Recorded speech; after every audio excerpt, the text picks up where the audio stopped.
วันที่ 8 พฤษภาคม 2026 ที่ผ่านมาที่เซบูประเทศฟิลิปปินส์ประธานสอนไซศรีพันดอนนายกรัฐมนตรีแห่งสาธารณรัฐประชาธิปไตยปัตตสุลาวได้เข้าร่วมรับประทานอาหารเช้าแบบเฮ็ดเวียกร่วมกับประธานเลมิงฮึง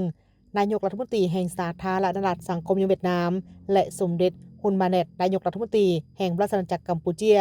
ตามการเชื้อเชิญของฝ่ายเวียดนามในโอกาสที่เข้าร่วมกองประชุมสุดยอดอาเซียนครั้งที่ 48 และบรรดากองประชุมที่เกี่ยวข้อง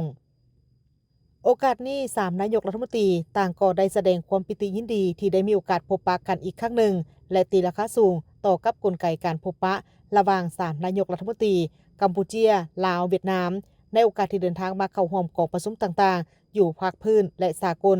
ซึ่งบ่เพียงแต่เป็นเวทีในการแลกเปลี่ยนปกติแต่ยังเป็นกลไกการร่วมมือยุทธศาสตร์อันสำคัญยิ่งในการเพิ่มทวีและหัดแน่นสายผูกพันมิตรภาพอันเป็นมูลเสื่อความสามัคคีพิเศษและการช่วยเหลือซึ่งกันและกันที่มีมาแต่โดนนานระหว่าง3ชาติอินโดจีน3นายกรัฐมนตรียังได้แสดงความชมเชยและตีราคาสูงต่อกับสายผูกพันมิตรภาพและการร่วมมืออดี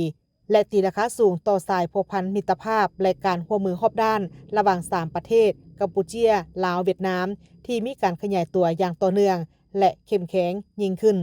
ซึ่งพ้นเด่นที่สุดก็เป็นการร่วมมือทางด้านการเมืองการป้องกันชาติป้องกันความสงบ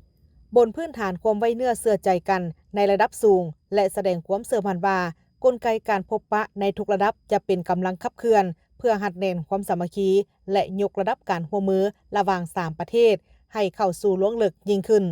นอกจากนั้น3นายกรัฐมนตรียังได้แจ้งสภาพการพ้นเด่นของการพัวพันร่วมมือ2ฝ่ายระหว่างลาวเวียดนามกัมพูเชียและกัมพูเชียเวียดนามให้การรับทราบโดยย่อพร้อมทางได้แลกเปลี่ยนทัศนะเกี่ยวกับสภาพพ้นเด่นในภาคพื้นและสากลที่มีความสนใจร่วมกัน